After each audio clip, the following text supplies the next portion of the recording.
دیکھنے اور سننے والوں کو السلام علیکم دوستو، یہ ویڈیو ایسی خونی دیوار کے بارے میں ہے جسے دیوار چین بھی کہا جاتا ہے۔ دشمن کے ہزاروں گھڑ سوار ریاست چین پر حملہ کرنے کے لیے ہر وقت تیار رہتے تھے، جو ہی موقع ملتا حملہ کر دیتے تھے۔ اس ریاست کا بادشاہ کم عمر تھا، اس کی فہم و فراست کمال درجے کی تھی۔ اس نے اپنی ریاست کو طاقتور بنانے کے لیے ساتھ والی ریاست کو یکجا کر لیا اور ایک بڑی ریاست بنائی۔ دشمن طاقتور تھا اور بھرپور حملے کر رہا تھا، دوسری طرف اپنی ریاست کے باغی حکومت گرانے کے در پہ تھے۔ اس طرح بادشاہ دونوں طرف سے پریشان تھا۔ اگر وہ دشمن کو شکست دینے ریاست سے باہر جاتے تو اس کے اپنے ہی باغی ریاست پر قبضہ کر لیتے۔ بادشاہ نے اس پریشانی کے عالم میں ایک ترکیب نکالی جس سے دشمن کے حملوں سے بھی محفوظ رہا جائے اور باغیوں کو بھی سبق سکھایا جائے۔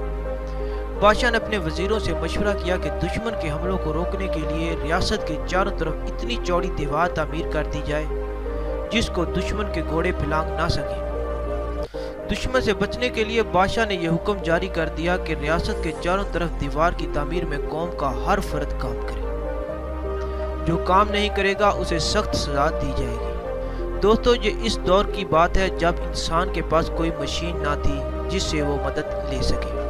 ہزاروں میل لمبی دیوار تعمیر کرنا انسان کی بس کی بات نہ تھی۔ بادشاہ کا حکم تھا اور اس کے حکم کی تعمیل کرنی تھی۔ قوم کے ہر تیسرے فرد کو مستری یا مزدور بننا تھا۔ دوستو، ایک ظلم یہ بھی کیا گیا کہ اس مزدوری کی کوئی اجرت نہ تھی۔ بادشاہ کے لوگ مختلف ہیلوں اور بہانوں سے لوگوں کو گرفتار کرتے اور زبردستی کام کرواتے۔ دیوار کی تعمیر کے علاوہ کسی فرد کو کوئی دوسرا کام کرنے کی اجازت نہ تھی۔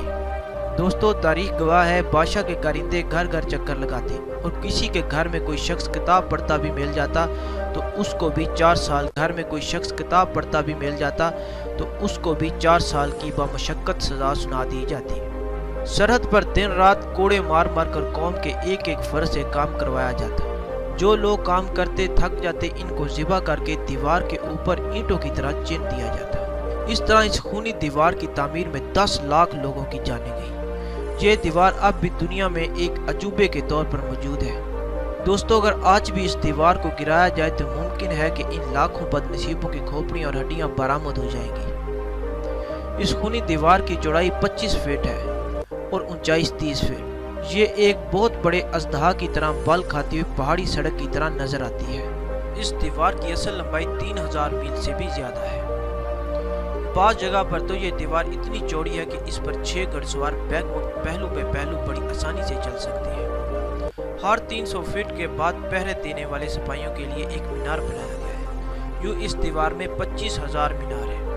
یہ دیوار آج سے 2000 سال پہلے چین کے پہلے کم عمر بادشاہ پی ہوانگ نے تعمیر کروائی۔ اس بادشاہ کو پی اعظم کا خطاب دیا گیا۔ یہ کتنی عجیب نادانی تھی کہ پی اعظم نے جس قوم کو دشمن سے بچانے کے لیے یہ دیوار تعمیر کی، اس قوم کو خود ہی ذبح کر ڈالا۔ یہ دیوار اس بادشاہ کے دور میں مکمل نہ ہو سکی اور نہ ہی دشمن کے حملے رکے۔ اس دیوار کی تعمیر میں لاکھوں انسانوں کا خون بہا اور جتنی رقم خرچ ہوئی، اس کی مدد سے اگر شہنشاہ پی چاہتا تو پوری دنیا پر قبضہ کر سکتا تھا۔ چین بے شک اس دور میں ہمارے ساتھ ایک اچھے پڑوسی کا ثبوت دیتے ہوئے دوستی نبھا رہا ہے، مگر یہ وہی چین ہے جسے ہمارے اسلاف نے فتح کر کے اسلام کا پرچم لہرایا۔ جب قتیبہ بن مسلم رحمہ اللہ نے چین پر حملہ کیا تو چینیوں کو اپنی طاقت پر بڑا گھمنڈ تھا۔ اس وقت آپ رحمہ اللہ نے فرمایا، تم اس لشکر کا کیسے مقابلہ کر سکتے ہو جس کا پہلا گھوڑا مدینہ منورہ میں اور آخری ہماری سرحد پر کھڑا ہے؟ اگر ہم بھی اپنے اسلاف کے نقش قدم پر چلتے رہے تو وہ وقت دور نہیں جب جہاد کا علم تھامے مسلمان پوری دنیا کو پھڑیں گے اور خلافت قائم ہوگی۔